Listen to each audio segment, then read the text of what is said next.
So how's your first Cowboys camp going? It's been fun. It's been fun. Grind is getting better. Just repetitions, hard work, and just buying in on the process. So it's a day-by-day process, trying to be the best you can, trying to be the best team we can, and just come out on top. Shadi and a lot of the younger players say they look to you as a leader and just they like to mirror stuff from you. What have you learned from your leadership ability over the years and kind of refined you into the leader you are now?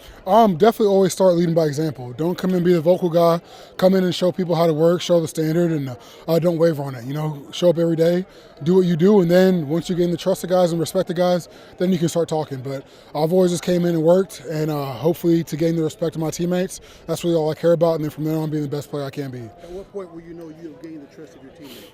When they start coming up to you, asking you questions, when I start telling you, hey, bro, I appreciate the way you work.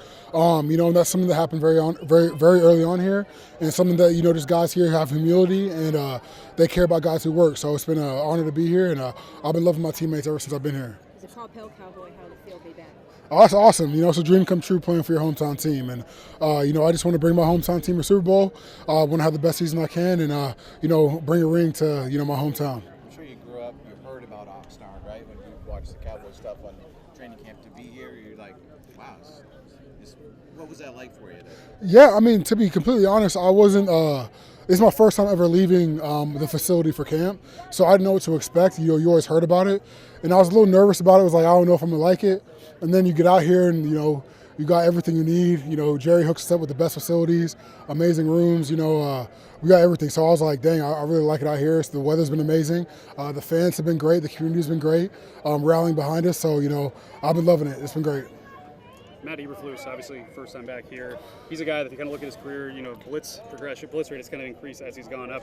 Have you seen a different Matt Eberflus than maybe you remember seeing? Obviously, wasn't your coach, but do you remember seeing a little bit of a different Matt Eberflus? It's my first time. It's hard to tell. It's my first time playing with Coach, and I've been loving playing with Coach.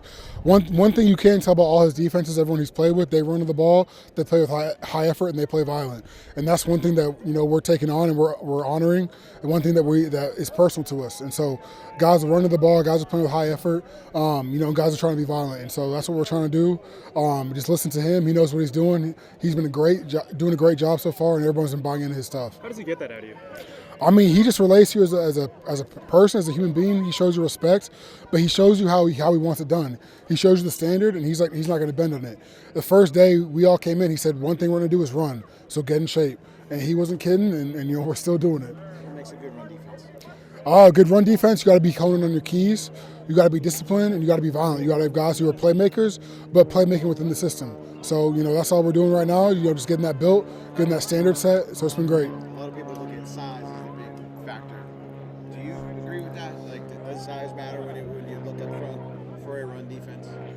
I don't think so. I think you got to have speed, you got to have violence, you got to have guys who can hold up their gaps. A guy who's 280 and a guy who's 320 can hold the gap the same. They can also get blown back the same. This depends on their pad level, their violence, their technique. That's really all it is. So I think it's more about your discipline, your technique, your heart, your violence, more than size. What do you think of Kyrie Irving's celebration after the interception, hoisting the kid up out of the crowd? Oh, I didn't see it, but that's awesome. That's sick. You mentioned this is the first time you've left the facility for camp. What else is different about this training camp experience compared to some of the other stops? Honestly, just being in your own little campus where there's no distractions. It's just you and your teammates. So getting the bond is definitely closer. Just only us out here, only us being able to get that camaraderie built and that family atmosphere built. So that's been really cool. In San Francisco, did you guys stay at a hotel or something, or was everybody on the road? We stayed at a hotel. Everywhere I've been, we stayed at a hotel 15 minutes from the facility. All right, stupid question. How would you get there? Would you bus over, drive yourself? What's the deal? Because it would be at your home facility, so you had your car. Most guys had their car, or they had shuttles. A lot of, especially for the rookies. Thanks, Alan. All right, appreciate you guys.